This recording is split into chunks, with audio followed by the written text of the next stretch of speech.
Olá você, seja muito bem-vindo à nossa aula de Geografia. Eu sou o professor David Vieira e hoje vamos falar sobre Brasil Colônia, formação socioespacial.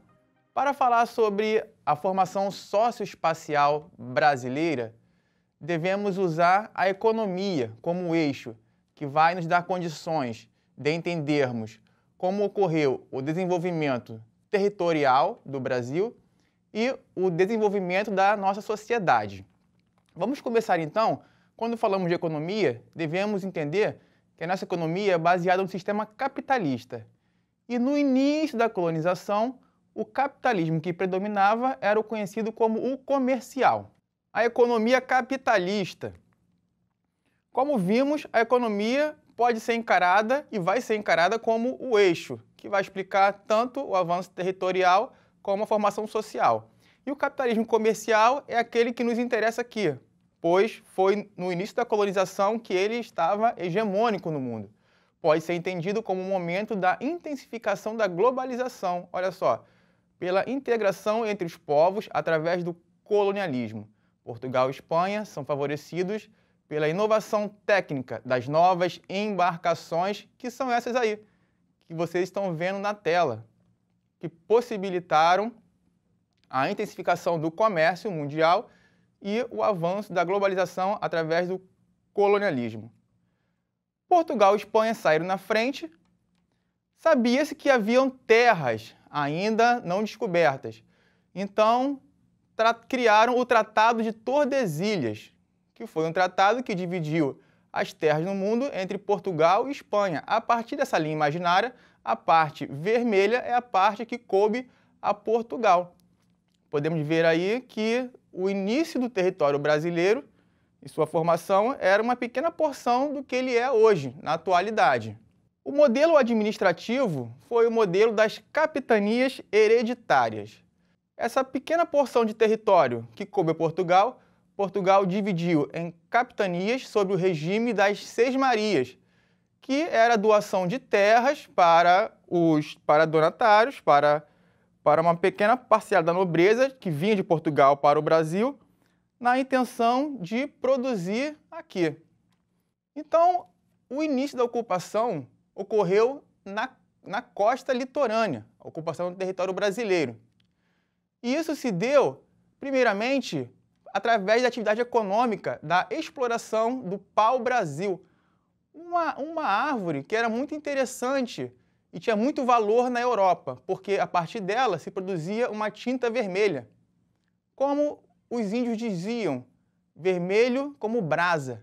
Daí o nome Brasil e o nome brasileiros, que era designado para as pessoas que trabalhavam na extração do pau-brasil. O modelo produtivo colonial que se implantou aqui foi chamado de plantation. Plantation ela era baseado na produção em latifúndios. Latifúndios são grandes porções de terras que são utilizados para a produção. Vimos que através do regime de Sesmarias, a produção se dava a partir dessas grandes porções de terras que era doada para a nobreza que vinha para cá. Monocultura. Monocultura era a produção de uma única espécie. No caso, tivemos a cana-de-açúcar, posteriormente o café. E a utilização da mão de obra escrava. Era a mão de obra que gerava muitos lucros para a coroa.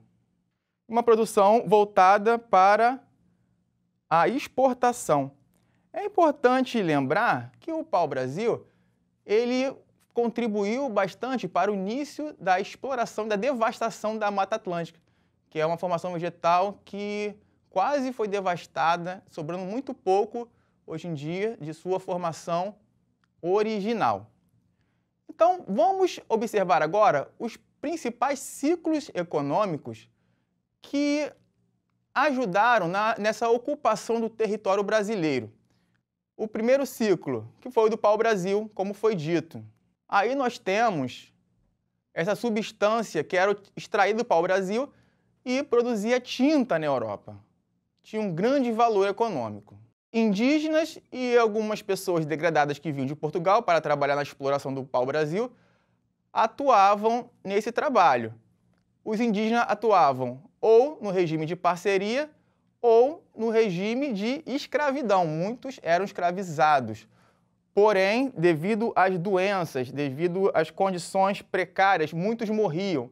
Devido a isso, a escravidão do indígena logo foi deixada de lado, passando a ser uma atividade praticada pelos negros que eram trazidos da África a partir do tráfico negreiro. Essa viagem ocorria nas grandes embarcações, nessa inovação tecnológica da época. Muitos mal conseguiam chegar até aqui, morriam na viagem devido às condições péssimas. O tráfico negreiro era uma atividade econômica muito lucrativa para a coroa portuguesa, porque o negro africano ele era visto como uma mercadoria pelo capitalismo comercial. Então ele era comprado na África no valor mais barato e vendido aqui no Brasil por um valor mais caro para atuar nas plantações, no regime de plantation. E isso gerava muitos lucros para a coroa. Aqui, um momento que eles trabalhavam na produção da cana-de-açúcar.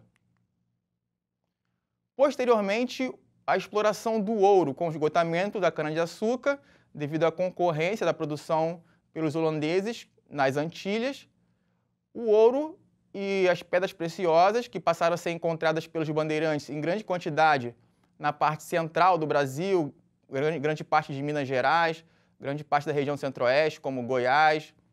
Isso foi muito importante para essa ocupação do interior do território, que antes era visto como algo muito perigoso, devido à natureza selvagem e devido aos indígenas que lá habitavam e eram hostis à presença dos portugueses. Aqui nós temos a imagem de um escravo na produção do café.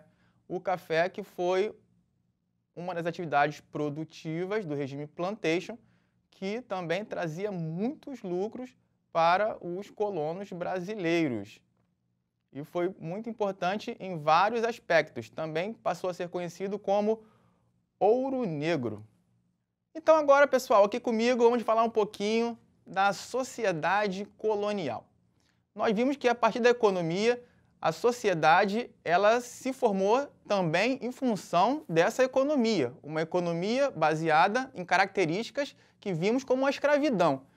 Então, a escravidão ela vai determinar a sociedade a partir de um modelo racista de estratificação social em que o negro ele estava colocado bem abaixo na condição de desumanidade. O negro, Portugal, para justificar a escravidão, cria um imaginário coletivo de que o negro não era uma pessoa, era uma coisa, ou seja, não tinha qualquer tipo de direito em sua condição de ser humano. Vamos aqui observar o próximo slide. Nós temos aqui a sociedade colonial, essa imagem é muito marcante. Nós temos aí o senhor, nós temos a senhora e nós temos os trabalhadores escravos domésticos. Temos duas crianças sendo tratadas aí como se fossem animais nesse processo. Para que nós possamos compreender melhor como se dava essa sociedade, nós vamos a partir da habitação. Nós temos aí a casa grande, no lado superior direito, onde vivia o senhor e sua família. Nós temos a senzala.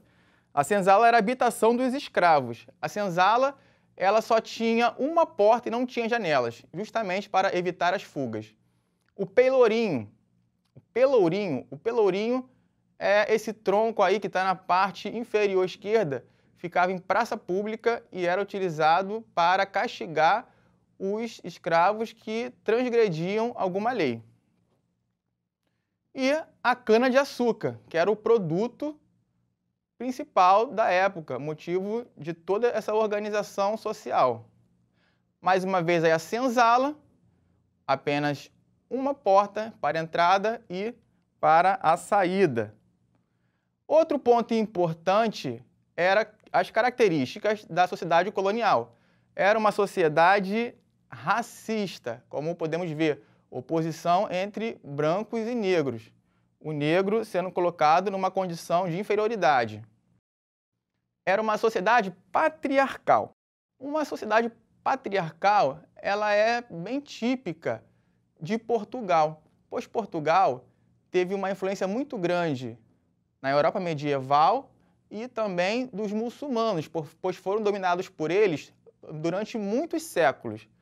Isso quer dizer que esse tipo de sociedade, ela cria uma oposição entre homens e mulheres. Os homens passam a ser figura central na família, na sociedade, na política. Eles são a lei e eles têm o controle de tudo. A mulher cabe apenas às atividades domésticas, como ser do lar e criar os filhos. Esse tipo de sociedade de família patriarcal influenciou para que nossa sociedade hoje em dia seja marcada pelo machismo, que é um dos fenômenos que causa a diferenciação entre homens e mulheres e inúmeros problemas com relação às mulheres, como feminicídio, como a agressão das mulheres, como a diferença salarial e etc. Continuando, uma sociedade patrimonialista. O patrimonialismo seria a apropriação do aparelho público do Estado para interesses privados, para satisfazer os interesses privados. Os senhores, eles eram a política, então eles utilizavam a máquina do Estado para os seus interesses, para aquilo que lhes convinham. Ou seja, podemos dizer que esse foi o início da corrupção, que hoje em dia é muito presente no nosso país. A próxima característica é a sociedade mandonista. O poder era altamente concentrado nas mãos de poucas pessoas, como os senhores de engenho, de café. Ou seja, eles eram autoridade e eles abusavam dessa autoridade. Era uma sociedade altamente autoritária. E isso vai trazer reflexos para os nossos dias, onde nós podemos observar que pessoas que possuem um cargo de autoridade abusam desse poder nas relações sociais cotidianas. Um exemplo típico desse momento, desse fenômeno, é aquela frase que muitas pessoas já conhecem e ouviram falar. Sabe qual é? Você sabe com quem está falando? Pois é. Então, pessoal, vamos ao nosso desafio. Já é tradicional, qual é o aspecto da sociedade colonial que deu origem ao racismo brasileiro? A. O patriarcalismo. B. A escravidão. Ou C. O mandonismo. 5 segundos aí na tela.